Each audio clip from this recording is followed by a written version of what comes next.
यहाँ पर जितने भी हमारे युवा साथी उपस्थित हैं, आप सबका यहाँ पर बहुत बहुत स्वागत है। सबसे पहले एक बार आप सब अपने लिए ताली बजाएं कि आप सब यूथ क्लब के परिवार का हिस्सा बन चुके हैं। समाज में आप वो युवा हैं जिन्होंने ये फैसला लिया है कि हमें समाज के लिए कुछ करना है। यहाँ पर मेरी समझ से आप में से वो युवा उपस्थित हैं जो यूथ क्लब जिन्होंने खोल लिया है।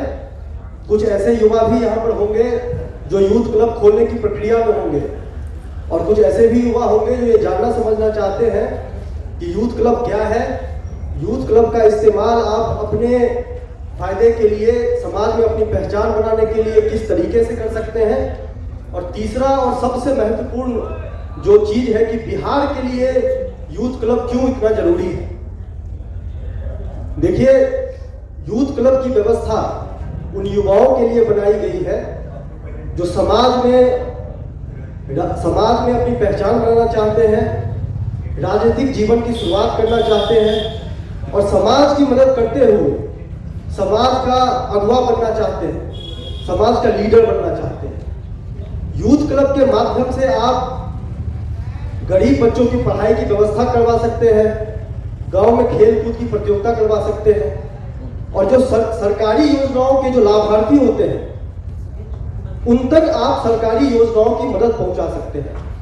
अक्सर हम लोग गांव में देखते हैं कि जो सरकारी योजनाएं होती हैं उनकी जानकारी गांव के लोगों को नहीं होती है, और इस जानकारी के अभाव में गांव के लोग सरकारी योजनाओं के लाभ से वंचित रह जाते हैं। तो यूथ क्लब के युवा होने के नाते ये आपका दायित्व होगा कि आप गांव में सरकारी योजनाओं का लाभ उन वंचितों को, उन लोगों को दिलवा सकें जिन्हें जानकारी का अभाव है। अक्सर युवा ये सवाल करते हैं, और आप में से बहुत सारे युवाओं के मन में ये सवाल होगा, बिहार के लिए यूथ क्लब क्यों इतना जरूरी है। जब भी कोई युवा अपने राजनीतिक जीवन की शुरुआत करना चाहता है तो शुरुआती दौर में जो सबसे बड़ी गलती कर बैठता है वो किसी बड़े दल या नेता को ज्वाइन कर लेता है। मैंने भी किया है, आप में से बहुत लोगों ने किया होगा, और आप लोग देखते भी होंगे।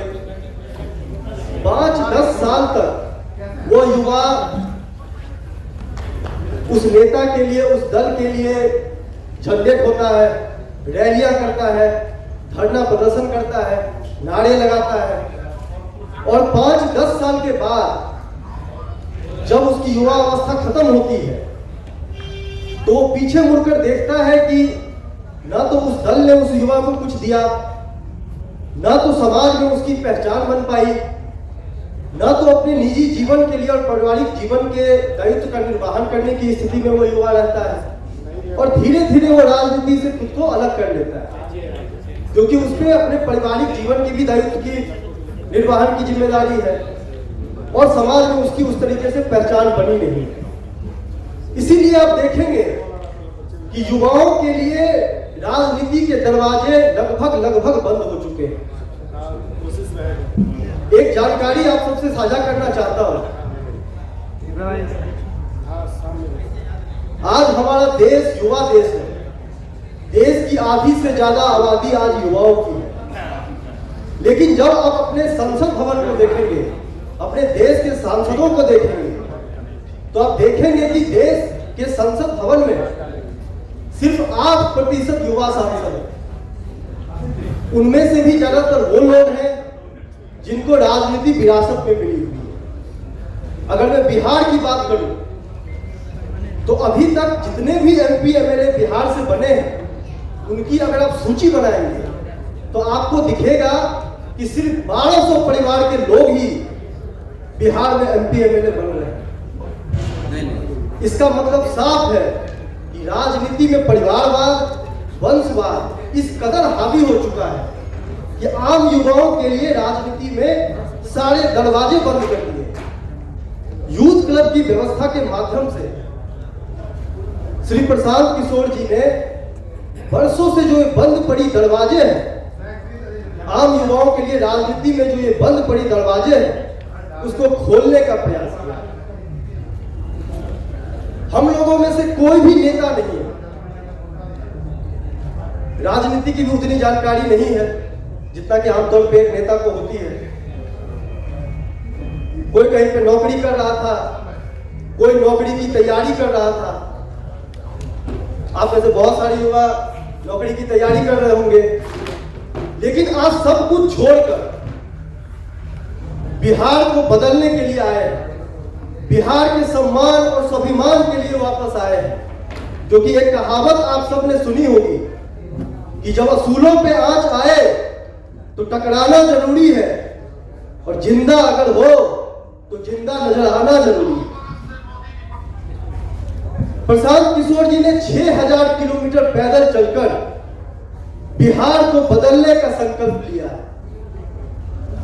जिस प्रशांत किशोर जी के पास देश भर के सभी नेता उनकी मदद लेकर सत्ता की कुर्सी तक पहुंचने के लिए आते हैं, वह प्रशांत किशोर जी आज गली गली घूमकर सत्ता की कुर्सी जनता के हाथों में देने के लिए आए।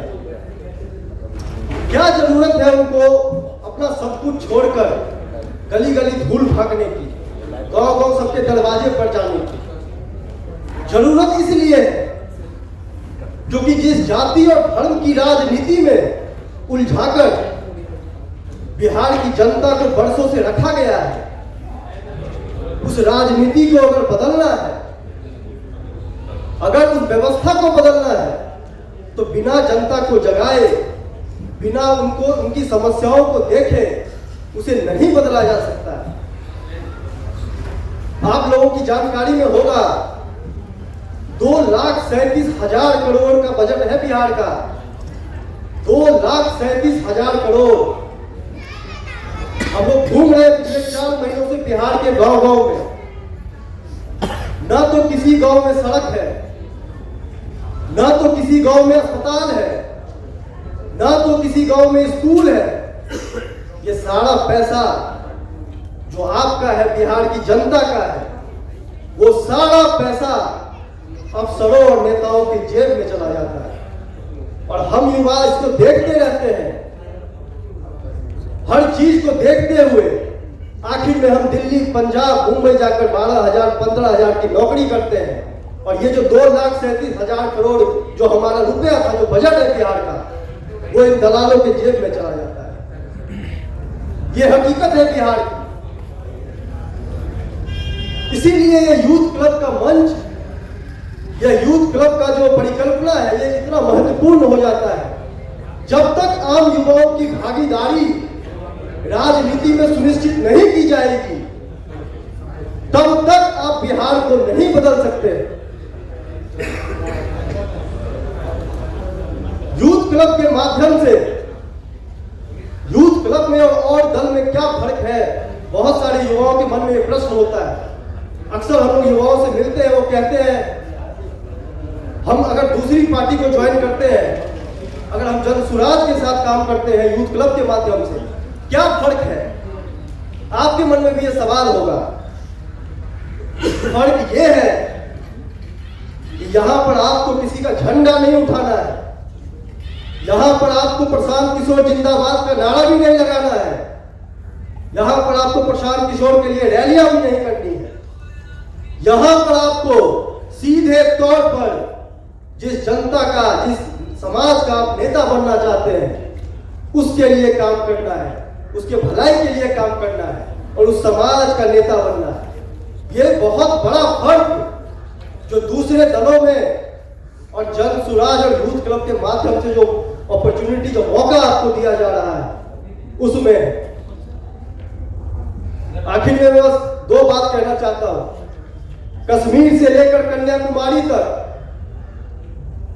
हर राज्य में, अगर आप हर राज्य के जो टॉप लीडरशिप होती है, जो लीडरशिप उस राज्य पे रूल करती है, अगर उसकी सूची बनाएंगे तो आपको नजर आएगा कि बस 2 से 3 परिवार उस राज्य को चला रहा है। दूसरे राज्य में आप जाकर देख लीजिएगा, दूसरे राज्यों की नेताओं की लिस्ट आप बना लीजिएगा। बिहार में आपको सीधा सीधा दिख रहा होगा किस तरीके से परिवार आम युवाओं के राजनीति में बाधा बनी हुई है। यूथ क्लब में आप सब जुड़े हैं, यूथ क्लब की परिकल्पना को साकार करने के लिए, एक बेहतर बिहार बनाने के लिए, बिहार को आगे बढ़ाने के लिए आप सब साथ आ रहे हैं। एक बात मैं अपनी तरफ से कहना चाहता हूं, ये लड़ाई आसान नहीं होने वाली है। ये लंबी लड़ाई है, कठिन लड़ाई। तत्कालिक हार और जीत से विचलित नहीं होना है। ये एक दिन दो दिन की लड़ाई नहीं है कि आज आपने यूथ क्लब खोल लिया, कल से आपको समाज आपका नेता मानने लगेगा। आपको नहीं, आज आप यूथ क्लब खोल रहे हैं, बड़े उद्देश्य के साथ खोलिए, बड़े सपने के साथ खोलिए कि आज अगर आप एक पंचायत में काम कर रहे हो समाज के लिए, कल आप पूरे प्रखंड में काम करिए, फिर आप पूरे जिले में काम करिए, फिर आप राज्य के लिए काम करिए, फिर आप देश के लिए काम करिए। इस उद्देश्य के साथ यूथ क्लब खोलिए, छोटे उद्देश्य के साथ यूथ क्लब मत खोलिए, क्योंकि आपको ही बिहार का भविष्य माना जा रहा है। आने वाले समय में बिहार जो आकार लेगा वो आपके कंधे पर ही लेगा। आप बिहार के भविष्य हैं। इसीलिए जो साथी हमसे मिलते हैं, जिन्होंने समाज के लिए कुछ करने का जिम्मा अपने कंधे पर उठाया है, यूथ क्लब से जुड़े हैं, वो सब साथी कहीं ना कहीं उस बड़े सपने को लेकर यहां पर आए हैं। 3 साल 5 साल के लिए आप अपने आप को एक लक्ष्य निर्धारित करके यूथ क्लब के साथ जुड़िए और देखिए कि आदरणीय प्रशांत किशोर जी के मार्गदर्शन में उनका काम देखिए, जन सुराज का काम देखिए, अपने यूथ क्लब का काम देखिए और देखिए किस तरीके से बिहार में व्यवस्था परिवर्तन होगा। यह अवसर है अपनी मातृभूमि के प्रति अपने कर्ज को चुकाने का। यह अवसर है बिहार को बदलने का। गौरव जो मिट चुका है बिहार का, उसे पुनः पाने का अवसर है। ये मातृभूमि को नमन कर सके, वो अवसर है ये। तो आइए साथ मिलकर एक नया समाज गढ़ते हैं, एक नया इतिहास रचते हैं, बिहार को फिर से गौरवशाली बनाते हैं। आप सबने मेरी बात को एक ध्यान से सुना, इसके लिए आप सब युवा साथियों का दिल से बहुत बहुत धन्यवाद।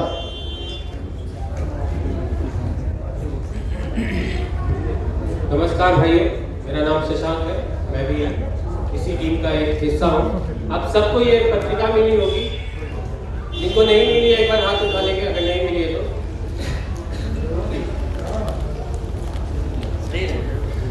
हाँ, जब तक ये पत्रिका बांट रहे हैं, आप सबके मोबाइल